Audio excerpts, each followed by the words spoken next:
सभी साथियों को मेरा नमस्कार है। आपका स्वागत है हमारे सब कुछ यूट्यूब चैनल पर। मेरा नाम है सुभाष सैनी। तो यूपी में चाहिए आउटसोर्सिंग संविदा नौकरी तो आवेदन कर सकते हैं।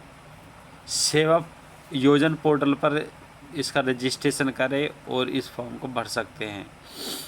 UP outsourcing job registration Uttar Pradesh government की तरफ से अलग अलग सरकारी विभागों और कार्यकाल में आउटसोर्स के आधार पर अलग अलग भर्तियों पर भर्ती की जा रही हैं। तो उत्तर प्रदेश सरकार की तरफ से आउटसोर्स सेवा निगम का गठन भी कर दिया है। अब निगम और प्राइवेट एजेंसी मिलकर के सरकारी विभागों में खाली पड़े पदों पर आउटसोर्स की भर्ती विज्ञापन जारी करने के लिए ले रही है। तो अलग अलग प्राइवेट एजेंसी के द्वारा अलग अलग ज़िलों में माध्यमिक शिक्षा विभाग, बेसिक शिक्षा विभाग, चिकित्सा विभाग और महिला विभाग, कल्याण विभाग में आउटसोर्स यानी कि 4th श्रेणी कर्मचारी, कंप्यूटर ऑपरेटर, बाबू चपरासी, चौकीदार, सफाई कर्मचारी, सहायक असिस्टेंट, अकाउंटेंट, परिवहन निगम में बस कंडक्टर के पद पर नोटिफिकेशन जारी करने का आवेदन आप कर सकते हैं।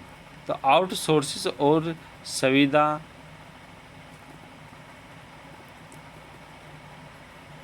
के लिए सेवा योजन पोर्टल पर रजिस्ट्रेशन कर सकते हैं। यूपी के इन विभागों में हो रही है सोर्स संविदा कर्मचारी की भर्ती। तो बेसिक शिक्षा विभागीय ECCE education computer operator 4th श्रेणी कर्मचारी पर भर्ती जो निकल रही हैं वो आवेदन कर सकते हैं। माध्यमिक शिक्षा विभाग में 4th श्रेणी कर्मचारी, चपरासी, चौकीदार, सफाई कर्मचारी की भर्ती हो रही है।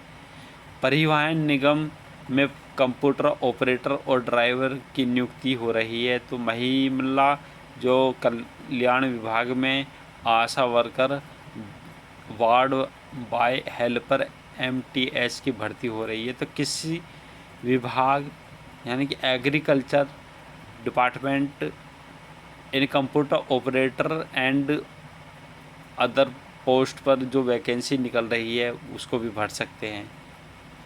इसके लिए 10वीं 12वीं ग्रेजुएशन पास सबको मौका मिलेगा।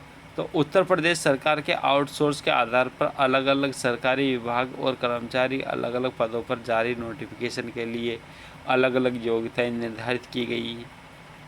अगर आपने 10वीं 12वीं ग्रेजुएशन की पढ़ाई की है तो आप सभी आउटसोर्सिंग निकली फार्म भर सकते हैं। इसके लिए आप किसी जन सेवा केंद्र पर चले जाएं, वहां से आप भर सकते हैं। स्वयं के पास लैपटॉप हो आप स्वयं भी भर सकते हैं। तो इसके लिए 18 से 40 साल तक की वर्ष आयु होनी चाहिए। तो साथियों ये अपडेट, इसके लिए आधार कार्ड, पासपोर्ट साइज फ़ोटो, 10वीं 12वीं की मार्कशीट, आय प्रमाण पत्र, जाति प्रमाण पत्र और निवास प्रमाण पत्र, मोबाइल नंबर अवश्य जरूर होना चाहिए। वेबसाइट हमने आपको दी है sevayojan.upnic.in पर जाकर आप भर सकते हैं।